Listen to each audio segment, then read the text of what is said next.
পবিত্র রমজান এলে খেজুরের কদর বেড়ে যায়। রোজাদাররা খেজুর দিয়ে ইফতার করতে পছন্দ করেন। রোজার সময় ইফতারে খেজুর রাখা ভালো। খেজুর শুধু সুস্বাদুই নয়, এটি অত্যন্ত পুষ্টিকর।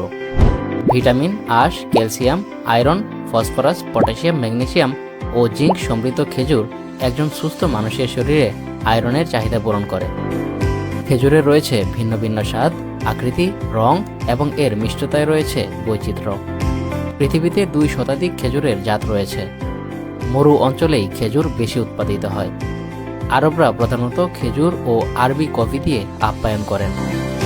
খেজুরকে আরবরা এত গুরুত্ব দেওয়ার কারণ হলো তারা বিশ্বাস করেন খেজুর দিয়ে মহানবী হজরত মুহাম্মদ সাল্লাল্লাহু আলাইহি সাল্লাম ইফতার করতেন।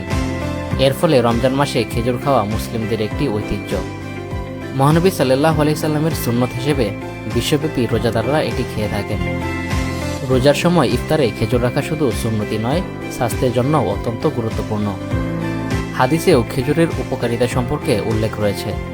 মহানবী সাল্লাল্লাহু আলাইহি সাল্লাম বলেছেন, যে ব্যক্তি প্রতিদিন সকালবেলা 7টি আজওয়া খেজুর খাবে, সেদিন কোনো বিষ ও জাদু তার ক্ষতি করতে পারবে না। সহিহ বুখারী 5445। পৃথিবীতে 2 শতাধিক খেজুরের জাত রয়েছে। এর মধ্যে কিছু অভিজাত জাতের খেজুর বিশেষভাবে জনপ্রিয়। আসুন জেনে নেই কিছু বিখ্যাত খেজুরের জাত ও তাদের বৈশিষ্ট্য। আজওয়া খেজুর। আজওয়া খেজুর সবচেয়ে বেশি জনপ্রিয় এবং মদিনায় বেশি উৎপাদিত হয়। এটি কালো বা গাঢ় বাদামি রঙের এবং এর স্বাদ অত্যন্ত মিষ্টি। আজওয়া খেজুরকে পবিত্র খেজুর বলা হয়। এটি ভিটামিনে ভরপুর এবং অনেক জটিল রোগের প্রতিষেধক হিসেবে বিবেচিত হয়। খালাস খেজুর। সৌদি আরবের পূর্বাঞ্চলে উৎপাদিত খালাস খেজুর গাঢ় বাদামি রঙের এবং ডিম্বাকৃতির।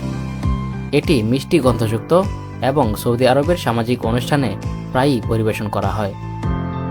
সুকারি খেজুর। সুকারি খেজুরের স্বাদ মিষ্টি মিষ্টির মতো। এটি আঁশ জাতীয় খাবারের বড় উৎস এবং আরবে রাজকীয় খেজুর হিসেবে পরিচিত। সাগাই খেজুর। সাগাই খেজুরের একটি অংশ নরম এবং অপর অংশ কুঁচকানো ও শুকনা হয়। এর স্বাদ লাল চিনির মতো। খেজুরের পুষ্টিগুণ। খেজুরে রয়েছে প্রচুর পরিমাণে আয়রন, যা রক্তশূন্যতা দূর করতে সাহায্য করে। খেজুরের মিষ্টতা প্রাকৃতিক শর্করা থেকে আসে, যা দ্রুত শক্তি প্রদান করে।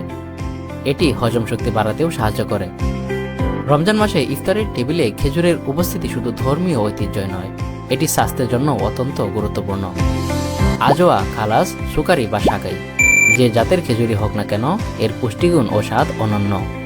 তাই এই রমজানে ইফতারের টেবিলে খেজুর রাখুন, সুস্থ থাকুন এবং মহানবী সাল্লাল্লাহু আলাইহি সাল্লামের সুন্নত পালন করুন। আপনার প্রিয় খেজুরের জাত সম্পর্কে কমেন্টে জানান। আর এই ভিডিওটি যদি ভালো লাগে তবে লাইক, শেয়ার এবং সাবস্ক্রাইব করতে ভুলবেন না। রমজানের এই পবিত্র সময়ে সবাইকে শুভেচ্ছা।